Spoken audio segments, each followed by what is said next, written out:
Do you think like a rocket scientist?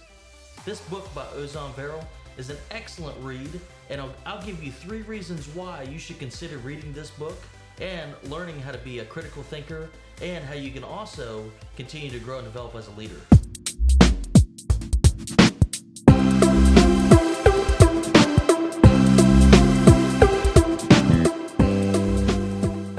Ozan Varol has worked on the Mars exploration rover and has a plethora of knowledge and experience in dealing with space ways of thinking and engineering. He's absolutely a subject matter expert in this field, and his book is absolutely fantastic on identifying different ways of thinking and how you can become a critical thinker too. Number 1, first principle. Aristotle was credited with the first principle. In his definition, the first basis from which a thing is known. Basically, we're breaking it down to the fundamental components. And it's, can you take something that is complicated and get to that absolute fundamental? And if you can't, there's an issue. This is a great thought. And I really enjoyed how throughout this book he talks about how you break things down to that absolutely fundamental level.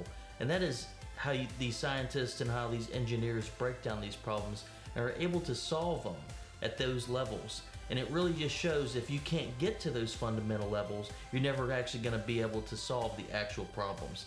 So this is a great first start for the book. This also gets into one of my favorite stories.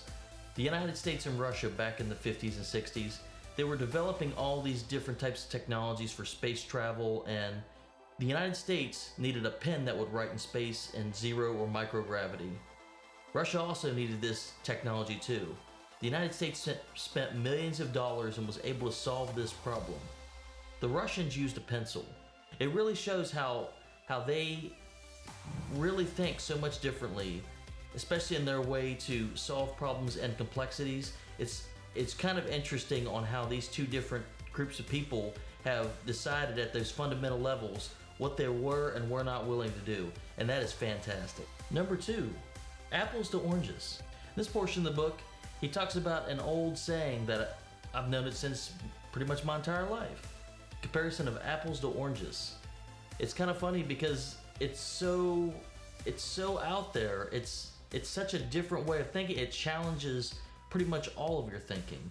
And they really are different, but he starts saying, what is really that different between an apple and an orange? They're both round. They both come from fruit trees. They have a little bit slight citrusy, little bit of a bitter taste to them. They're really not that different if you actually sit down, and his thinking is, are we comparing these correctly? And that's what this thinking like a rocket scientist, it's challenging your knowns and your unknowns.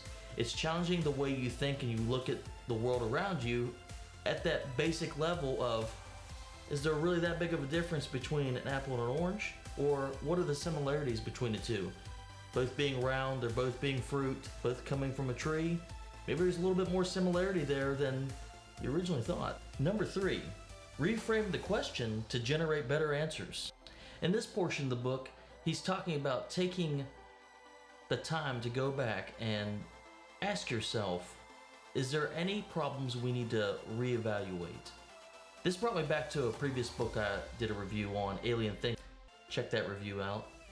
It's about how are we sometimes so busy answering questions that we forget to ask better questions.